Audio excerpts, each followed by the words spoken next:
핵심은 처음부터 개척하고 10만 명의 성도를 일궈놓은 이 교회, 그것은 목사의 것이라고 생각하는 겁니다. 교회는 누구 겁니까? 목사의 것입니까? 교회는 누구 것입니까? 하나님의 것입니다. 그렇다면 툭 하고 떠나는 마음도 필요합니다. 하나님의 것이기 때문에 그렇습니다. 요한계시록을 보면 거기에 소아시아의 7교회를 소개합니다. 거기에 대표적인 교회가 에베소 교회입니다. 이 에베소 교회는 바울이 설립하고 3년 동안 심우한 교회입니다.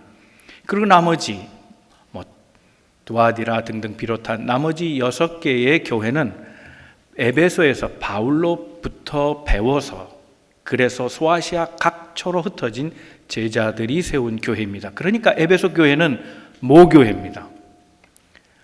목숨을 바쳐서 열정을 들여서 삶을 들여 일궈놓은 교회를 떠난다는 것은 쉽지 않아 보입니다. 그런데 오늘 바울을 보면 바울은 이 어머니 교회 되는 그 유럽에서 모태가 된 이 교회, 자신의 피와 땀이 섞여 있는 이 교회를 하나님이 말씀하심에 툭 하고 떠나갔습니다. 바울이라서 그렇습니까? 아닙니다. 바울도 사람입니다. 속상한 부분이 있을 겁니다. 섭섭한 부분이 있을 거고 아쉬운 부분도 틀림없이 있었을 겁니다. 그러나 이 모든 거 다 하나님께 맡기고 쿨하게 떠났습니다. 쿨하게. 여러분, 우리가 살아가는 인생은 하나님이 주관하신다는 것을 확신한다면 어디든 못 가겠습니까? 여기까지 인도해 주신 분도 하나님이시고 또 앞으로 하나님이 이동하라 하시면 거기서도 하나님이 역사하실 텐데 그것이 뭐 그렇게 두려운 일이겠습니까? 오늘 말씀을 통해서 우리의 인생길이 이와 같음을 기억하고 하나님께서 우리 삶의 스케줄을 조정한다 할지라도 그것은 하나님께서 인도하시는 좋은 길임을 확신하고 믿음 가운데 우리 남은 생애를 하나님께 맡기고 나가는 하나님의 백성들 다 되시기를 주님의 이름으로 축원합니다. 우리 옆에서 권면하시고 말씀을 시작하겠습니다. 하나님은 오늘도 당신을 향한 계획을 가지고 계십니다. 첫 번째 생각할 것은 하나님이 내 인생의 스케줄러입니다. 하나님이 내 인생을 조정하시는 분이다. 내 인생의 스케줄은 하나님이 계획하신다는 사실을 믿고 나가기를 바랍니다. 오늘 본문의 1절 말씀입니다. 다 같이 읽겠습니다. 소요가 그침에 바울은 제자들을 불러 권한 후에 작별하고 떠나 마게도니아로 가니라. 에베소를 떠나 마게도니아로 갔다는 겁니다. 바울이 소요가 지나며 갔다 그랬습니다. 어떤 소요입니까? 바울이 에베소에서 사역할 때 2년 지난 어느 날이었습니다. 3년차 어느 날에 아데미 신상을 만들고 섬겼던 사람들이 바울을 죽이려고 모의하고 군중들을 소집하여 그래서 바울을 죽이려고 하는 계획을 세웠습니다. 아데미 신상은 아무것도 아니다. 에베소를 주장하던 신, 풍요의 신, 이 여신은 한낱 헛된 우상에 불과하다. 바울이 이렇게 말할 때 가장 큰 타격을 입은 사람은 정작 그곳에 있는 주민들이 아니라 그 신상을 통해서 돈벌이를 하려고 했던 데메드리오라고 하는 상인이었습니다. 이 비즈니스맨은 아데미 상이 헛것이라는 이 바울의 선포와 함께 비즈니스가 급격히 땅으로 떨어져 버렸습니다. 먹고 사는 일에 지장을 받은 겁니다. 그래서 사람들을 모아 군중들을 회유하고 그래서 바울을 죽이려고 했다는 겁니다. 이 어려움 속에 하나님은 한 사람을 택하사 바울을 돕게 하셨습니다. 총독 다음 위치에 가는 그 동네의 서기장을 통해서 바울은 잘못한 것이 없고 너의 비즈니스를 해야 할 목적도 아니었다고 변론함으로 이 소요가 그치게 됐습니다. 이제 문제는 더 이상 발생하지 않은 겁니다. 그런데 바울은 이 소요가 그치고 난 후에 떠났다는 겁니다. 소요가 있을 때 떠났다면 두려워서 떠난 걸 겁니다. 아데미 신상을 섬기던 사람들이 계속해서 협박하고 공갈하면 바울도 두려움을 느끼고 떠났을 겁니다. 그런데 그렇게 하지 않았다는 거예요. 소요가 다 끝난 다음에, 문제가 다 해결된 다음에 바울은 떠납니다. 아데미 신상을 섬기던 사람이 협박하고 회유하고 공갈한다고 떠날 바울이 아닙니다. 그따위 시답지 않은 협박에 넘어갈 바울이 아닙니다. 그런데 바울은 떠납니다. 왜 그랬겠습니까? 바울은 필그림하는 사람입니다. 복음을 전하는 순례자입니다. 영원히 그 교회에 있을 사람도 아니었고, 더 중요한 것은 바울이 거기에 계속 머무르면 이 아데미 신상을 섬기던 사람들이 계속해서 남은 교인들을 어렵게 할 가능성이 있었기 때문에 교인들을 생각하는 마음으로 떠나갔다는 겁니다. 이게 목회자 아닙니까? 교인을 생각하는 마음, 그리고 하나님의 역사를 생각하며 바울은 알지 못하는 방향으로 인도함을 받습니다. 툭 하고 쿨하게 떠나고 말았습니다. 바울이 에베소 교회를 떠나고 계획한 루트는 그리스 남부를 통해서 시리아로 갔다가 다시 안디옥 방향, 팔레스틴 방향으로 꺾어서 내려오는 인생의 여정길을 그가 계획해 놓았습니다. 그런데 이 길마저 하나님은 또다시 방향을 조정케 하십니다. 그가 예정했던 곳을 가려고 했는데 첩보가 들어옵니다. 유대인들이 모여서 미리 앞서가 있다가 바울이 그곳에 들어오면 죽이려고 하는 계획을 알게 되었습니다. 가야 합니까? 말아야 합니까? 바울은 이 선택을 놓고 고민했을 겁니다. 갈 수도 있고 가지 않을 수도 분명 있습니다. 그런데 바울은 자기의 원래의 계획을 포기하고 하나님의 계획을 따릅니다. 그래서 그리스 중남부에서 시리아로 가는 방향을 틀어서, 즉 아시아로 가는 방향을 틀어서 반대로 그리스 북부로 직접 올라가서 유럽 중심으로 방향을 틀어가기 시작합니다. 오늘 본문은 그런 얘기입니다. 오늘 본문엔 사건이 나오지 않습니다. 오히려 사건이 종료된 다음의 이야기들입니다. 그러나 오늘 우리가 길을 찾고 있습니다. 바울의 이 여정길, 인생을 조정케 하시며 새로운 스케줄로 인도하시는 이 하나님의 역사를 보면서 그 과정에서 보인 이 바울의 결단과 순종의 모습이 오늘 우리에게 도전받아야 될 내용이라는 겁니다. 사랑하는 성도 여러분, 바울은 그의 삶의 여정에서 하나님이 확실히 그의 삶을 인도하신다는 것을 보여주었습니다. 우리의 삶에서 하나님이 확실히 내 삶을 인도하신다고 하는 것을 보여주고 계십니까? 바울은 삶을 통해서 일이 꼬이고 풀리지 않는 복잡한 함수관계로 엮여있는 인생의 길을 그 가운데도 풀어가시는 하나님의 역사를 나타냈습니다. 여러분, 우리가 만나는 곤란과 장애, 어려움, 그것을 통해서 인생을 풀어가시는 하나님의 역사를 내 삶을 통해 보여주고 있느냐 하는 것은 다른 문제라는 겁니다. 여러분, 일이 꼬이고 복잡해도 하나님의 길은 확신하고 나아갈 때, 잘 견디고 나아갈 때 우리에게 복이 된다는 사실을 기억하고, 내 방향이 꺾이더라도 하나님의 인도하심을 신실하게 믿고 나아가는 믿음의 성도들 다 되시기를 주님의 이름으로 축원합니다. 어떤 분들은 그렇게 생각할 수 있어요. 내가 생각하고 내가 계획하고 내가 의지를 갖고 가는 것, 그것이 중요한 것이라고 생각하는 분들이 있습니다. 간혹 유리창에 날아오다가 부딪혀 죽는 새를 여러분 보셨을 겁니다. 유리는 보이지 않습니다. 때때로 인생은 그와 같습니다. 보이지 않는 장애물을 만납니다. 그런데 그게 심각한 타격을 줄 때가 있습니다. 내 열정만으로 되는 건 아닙니다. 내가 목표했다고 계획했다고 되는 건 아닙니다. 우리 삶의 여정에는 이런 수많은 유리벽과 같은 보이지 않는 장벽이 있기 때문입니다. 우리의 열정이 왜 자주 실패합니까? 왜 열정만으로는 되지 않습니까? 그 열정이 무모할 때 그렇습니다. 그 열정이 무용할 때 그렇다는 겁니다.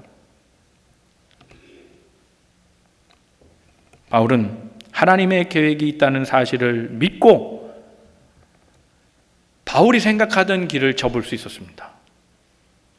신앙은 이런 유연성이 필요합니다.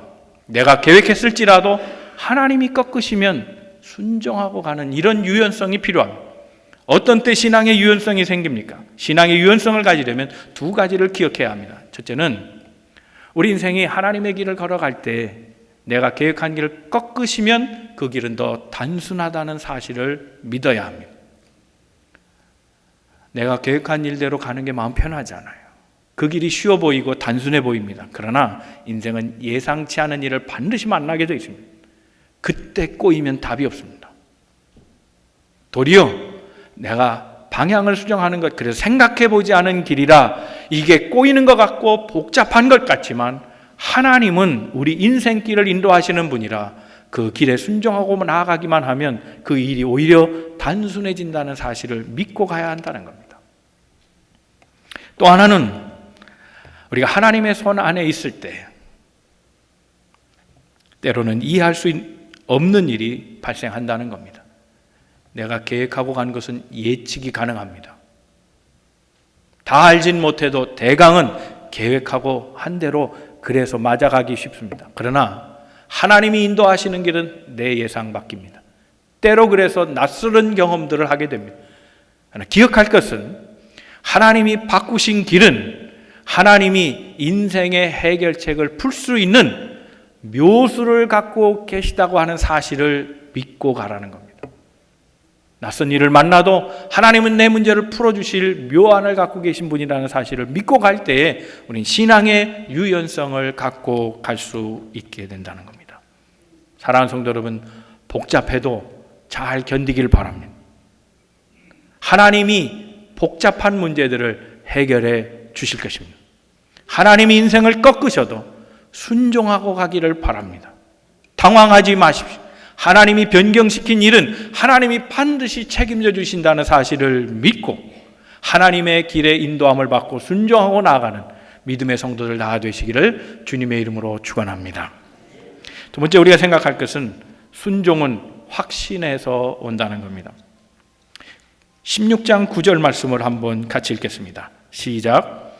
밤에 환상이 바울에게 보이니 마게도니아 사람 하나가 서서 그에게 청하여 이르되 마게도니아로 건너와서 우리를 도우라 하거늘. 바울은 이 드로아와 인연이 있습니다. 한 번은 빌립보에서 드로아로 가는 전도 여행에서 드로아를 방문하게 됩니다. 또 한 번은 드로아에서 빌립보로 향하는 두 번째 전도 여행이 있었습니다. 두 번을 방문하게 됐는데 첫 번째 방문에서 하나님은 그를 아시아로 가려고 하는데 꺾으셔서 막으시는, 성령이 그 길을 막으시는 그런 체험을 하게 됩니다. 드로아에 가게 됐을 때 그는 꿈을 꾸게 됐습니다. 낯선 길입니다. 내가 여행하던 길이 아닙니다. 계획했던 길이 아닙니다. 내 삶의 계획엔 그곳은 없었습니다. 그런데 거기에서 간밤에 꿈을 꾸게 하셨는데 그 꿈의 내용이 이겁니다. 마게도니아 사람 한 사람이 나타나서 이유는 설명 안 하고 건너와서 우리를 도와주세요. 우리 도와주세요. 그리고 사라졌다는 겁니다. 이 꿈의 내용이 어떤 것인지 궁금했습니다. 알지 못했습니다. 그래서 그는 생각했습니다. 그 생각하고 결론을 내립니다. 16장 10절입니다. 다 같이 읽겠습니다. 시작. 바울이 그 환상을 보았을 때 우리가 곧 마게도니아로 떠나기를 힘쓰니 이는 하나님이 저 사람들에게 복음을 전하라고 우리를 부르신 줄로 인정함이라. 내용은 알지 못합니다. 무슨 일 때문에 부르는지 모릅니다. 그 꿈에 왜 내가 그것을 보았을까? 그는 정말로 아는 것 하나 없었지만 하나님께서 보여주신 이것은 분명히 어떤 뜻이 있다는 사실을 기억하고 그는 환상을 보았을 때 그것을 즉시로 마게도니아로 가려고 힘썼다는 겁니다. 왜요? 이는 그러므로 왜냐하면 그런 뜻입니다.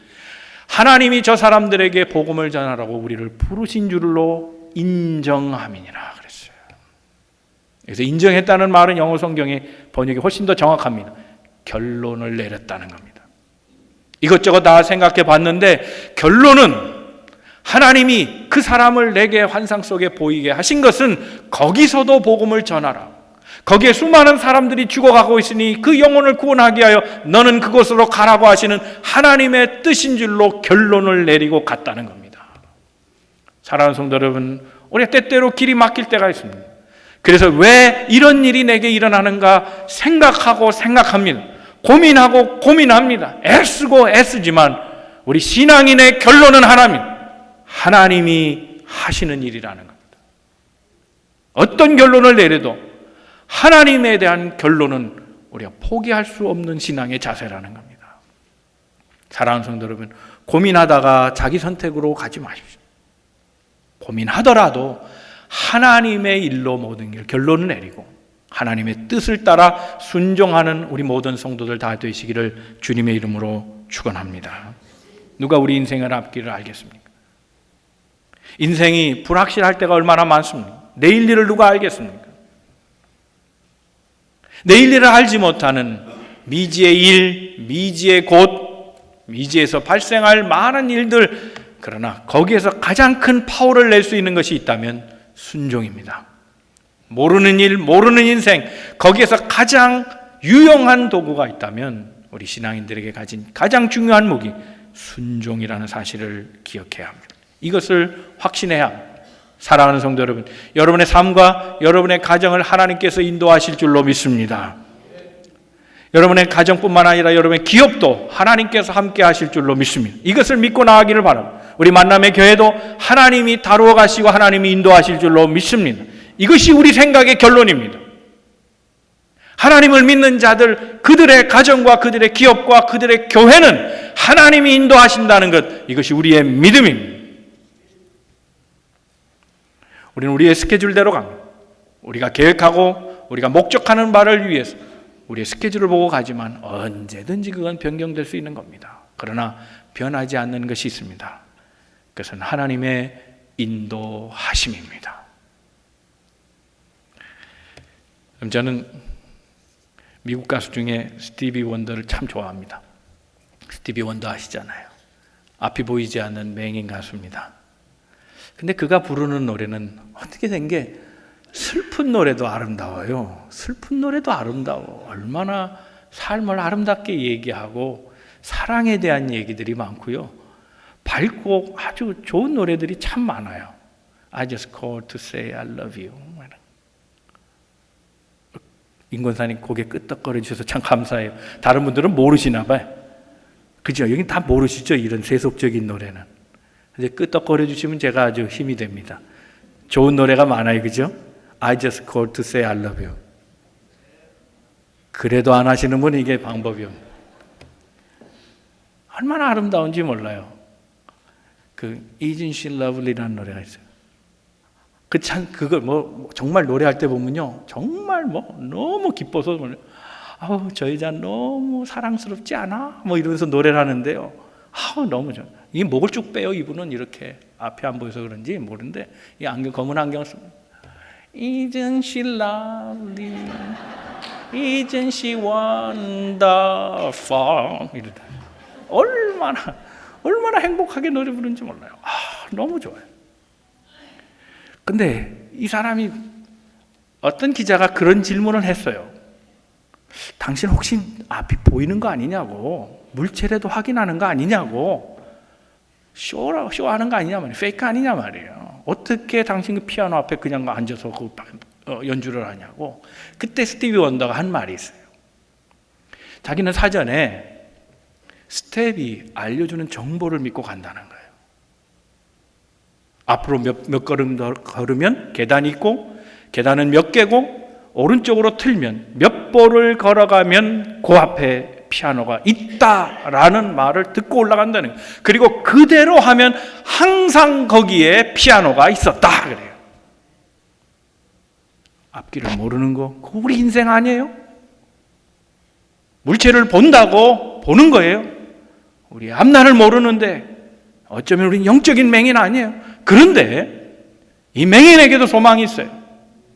누군가가 우리의 삶의 행보를 정확하게 알려준다면 순종하고 나아갈 때 바로 거기에 하나님의 복이 기다리고 있다는 사실입니다. 이게 중요한 거예요. 예전에 제가 가정교회 컨퍼런스 할 때 뉴욕에서 어떤 한 목사님을 만났습니다. 캘거리에서 지금 사역하시는 분인데 오아시스 베이시스 선교사의 김필립이라는 목사님이에요. 이들 부부를 만났는데 이 두 분의 간증이 제게 마음에 아주 강하게 다가왔어요. 이분은 아주 체험이 많은 분이에요. 한국에서부터 남산에게 옛날에 구두닦이, 그 구두닦이들과 동거하면서 복음을 전했던 분입니다. 그렇게 하게 된 이유가 있다는 거예요. 간암에 걸렸는데 간암을 치료받은 거예요. 그런데 그가 굳게 확신한 게 있어요. 이 암은 하나님이 치료해 주셨다. 이걸 믿게 된 다음엔 다 포기한 거예요. 그리고 복음만 전하기로 하고 가장 가난한 사람, 가장 불우한 사람, 구두닦기 하는 그들과 함께하면서 복음을 증거하고 전도했다는 거예요. 그리고 이민 와서 캐나다에서도 캘거리에다가 거기에 베이스 캠프를 만들고 DTS하고 또 여러 가지 선교 프로그램들을 만들어서 사람들이 거기서 훈련받게 하는 거, 거기서 쉬면서 영성으로 거듭나게 하는 이 사역을 지금도 감당하고 계세요. 이번에 간증에 이런 얘기예요. 신앙의 기본기가 2개가 있다는 거예요. 이걸 지켜야 된다고 얘기해요. 첫째는 뭐냐? 잠잠하라는 거예요. 잠잠하라. 신앙의 첫걸음은 잠잠함을 배우는 거예요. 조용히 하라는 거예요. 시끄러우면 하나님의 음성 못 듣는다는 거예요. 내가 말하면 하나님의 음성 못 듣는다는 거예요. 교회에서 배울 게 뭐냐는 거예요. 말하러 왔느냐? 아니라는 거예요. 교회에서 말하지 말라는 거예요. 하나님의 음성을 듣기 시작하라는 거예요. 조용해야 내가 하나님 됨을 알라.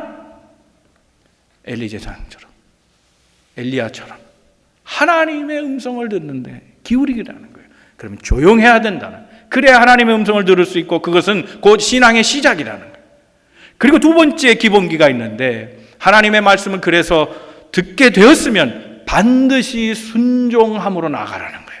듣기만 하지 말라는 거예요. 순종하고 나아가면 하나님이 복을 주신다는 거예요. 이게 신앙인의 기본 사양이라는 거예요. 선택이 아니고 반드시 해야 될 일이라는 거예요. 하나님의 말씀을 듣기 위해 조용하라는 거예요.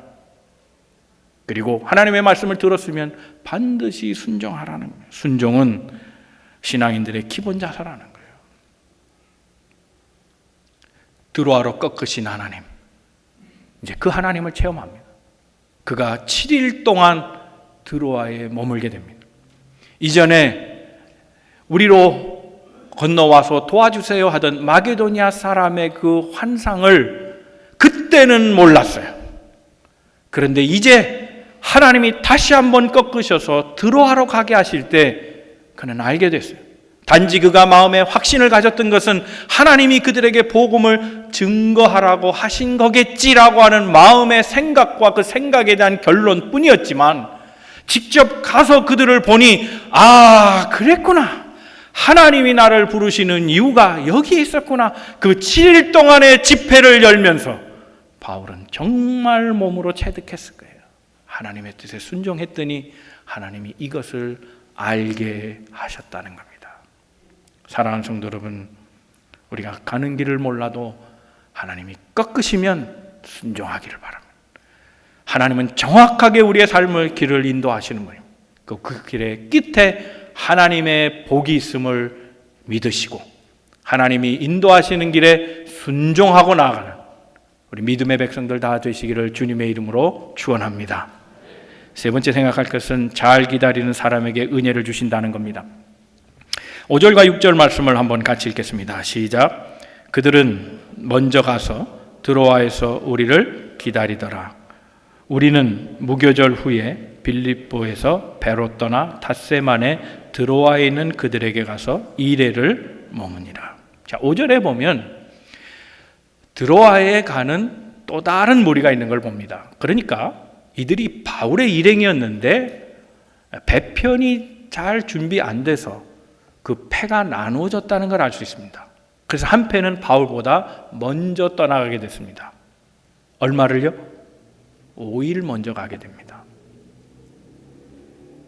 이때만 해도 배를 타는 것만 해도 감사한 일입니다. 그렇지 않아요? 지금처럼 교통수단이 좋은 것도 아니고 배편이나 비행기편, 버스나 이런 편이 많지 않은 때예요. 그러니까 그냥 있으면 가는 거예요. 상선이라고 하는 여객선은 거의 없었어요. 상선에 얻어 타는 거기 때문에 자리가 나면 타는 거고 아니면 못 가는 거고 그런 정도예요.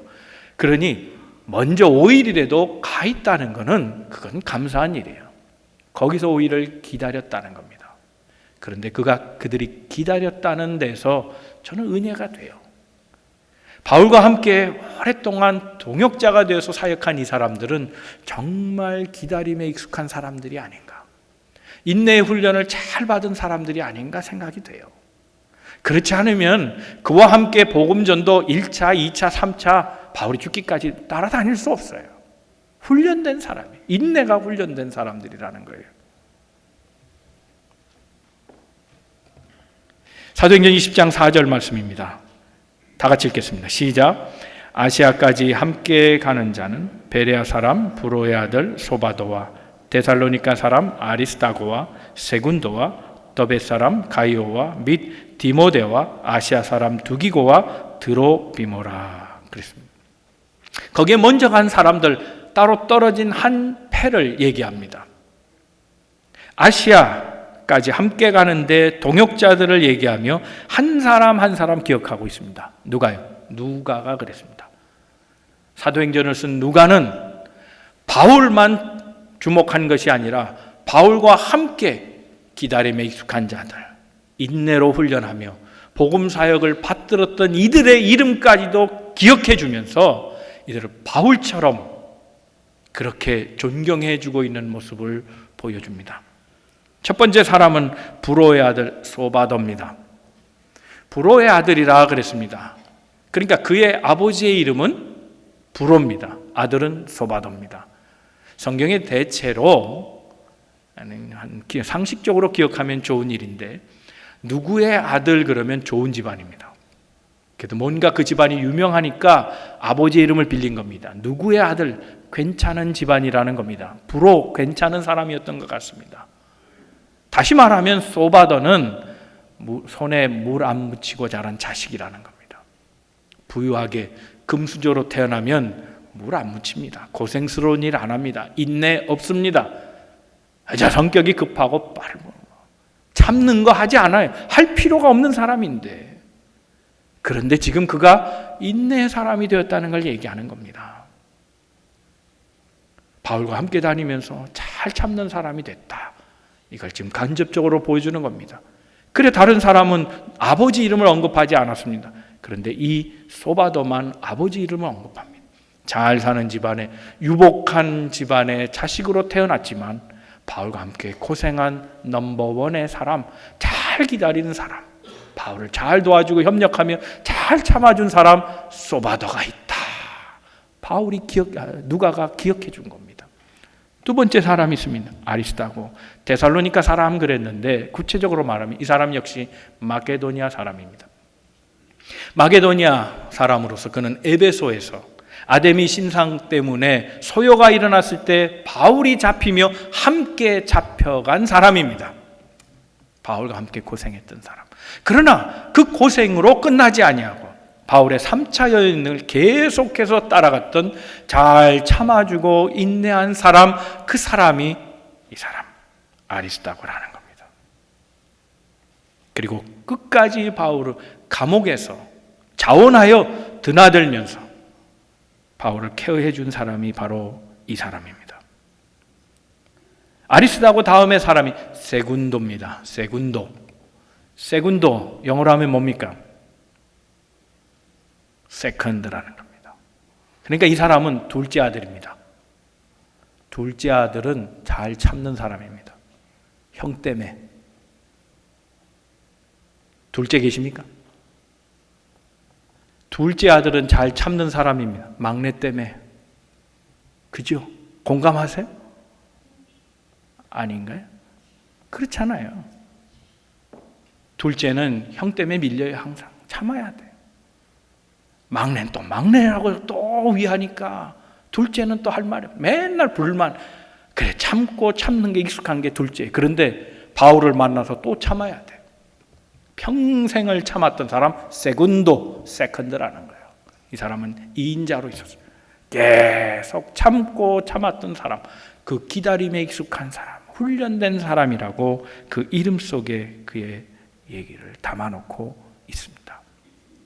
또 다른 사람 더벳 사람 가이오라 그랬습니다. 이 가이오는 바울과 함께 3차 전도여행 그 먼 길을 맨발로 바울과 함께 추위와 배고픔을 견디며 함께 했던 그런 사람입니다. 두기고가 있습니다. 두기고는 바울이 로마 감옥에 있을 때 바울과 함께 투옥되기도 하고 같이 있으면서 바울을 도와줬던 사람이에요. 특별히 바울 옆에 있다가 바울이 옥중서신 에필곤문을 쓸 때 옆에서 도와준 사람이고, 그 중에서 에베소서와 골로새서를 가지고 소아시아 곳곳을 다니면서 방문하고 하나님이 바울의 편지를 전달해 주었던 그런 사람입니다. 그리고 마지막까지 함께했던 신실한 일꾼이 바로 두기고입니다. 인내가 없으면 할 수 없는 일, 기다림이 없으면 도저히 감당할 수 없는 일을 이 사람이 행했습니다. 이 사람의 이름 또한 누가가 생생하게 기억해 주고 있는 겁니다. 바울만큼 훌륭한 사람이라는 것. 또 한 사람이 있습니다. 드로비모입니다. 드로비모는 에베소 출신 사람입니다. 에베소 출신이라 하면 뭡니까? 아데미 신상의 신봉자입니다. 아데미 신자입니다. 근데 바울을 만나서 완전히 극적으로 전환합니다. 그가 개종하고 하나님을 붙잡고 바울과 함께 복음 사역에 나갑니다. 그런데 이 드로비모는 바울과 사역하다 밀레도에서 병을 얻게 됩니다. 그 후에 그가 죽었는지 살았는지 모릅니다. 그러나 그가 그만큼 자신을 돌보지 아니하고 견디고 기다리고 인내했던 사람, 바로 이 사람이 바로 드로비모라는 겁니다.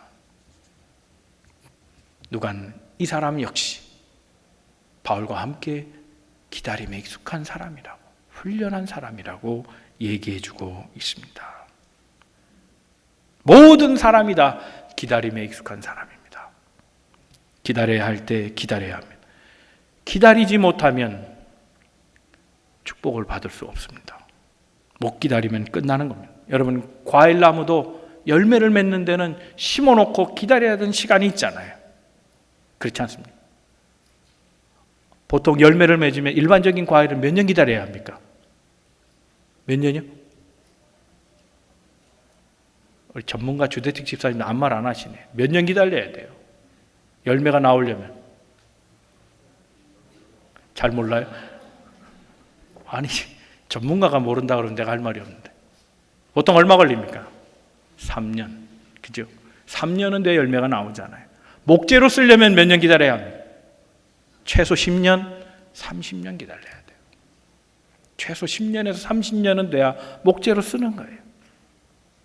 그런데 성경을 보면 놀랍게도 하나님은 기다리는 분이라고 말씀하세요.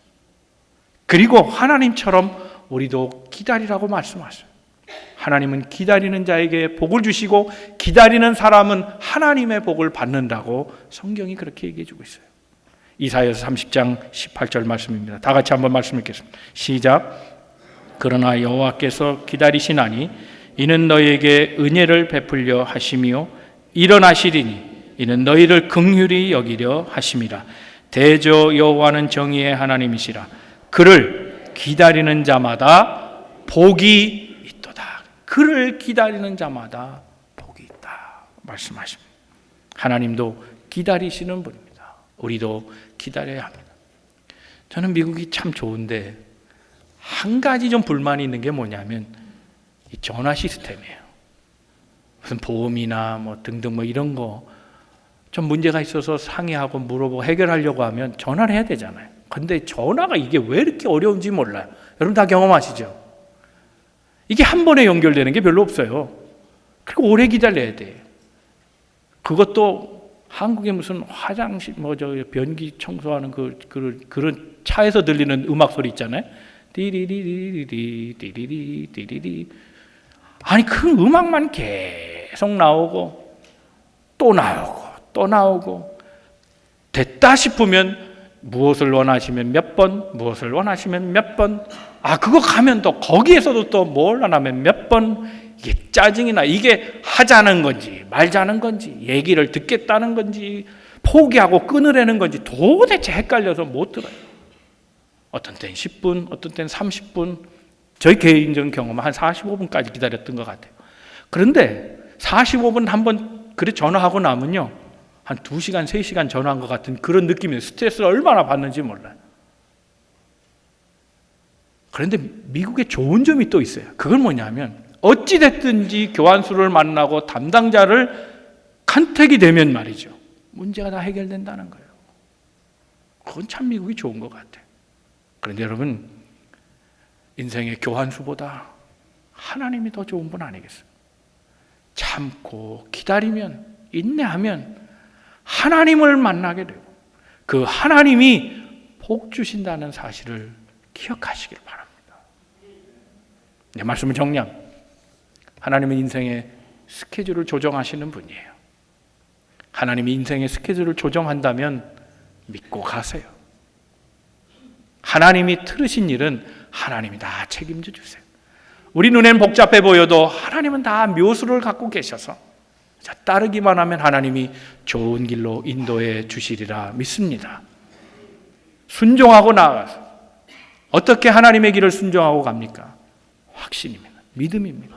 이 길은 하나님께서 함께 하시는 길이라는 것을 믿게 될 때, 그것이 좌로든 우로든 하나님이 함께 하시면 인생은 풀린다 하는 사실을 기억하고 정확하게 인도하시는 그 하나님의 역사 바라보고 순종하고 나아가는 은혜의 성도들 다 되시기를 주님의 이름으로 축원합니다.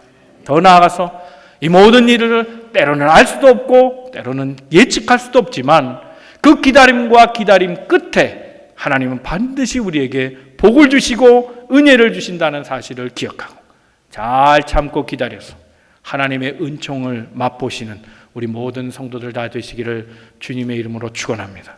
여러분, 이제 남은 여생 걱정하지 마시고 하나님의 인도하심을 신실하게 믿고 순종하고 나아가서 우리의 모든 인생의 마지막 끝에 하나님을 발견하고 하나님의 역사를 체험하고 그 은혜를 고백하고 간증하며 하나님의 뜻을 말하는 우리 모든 성도들 다 되시기를 주님의 이름으로 축원합니다.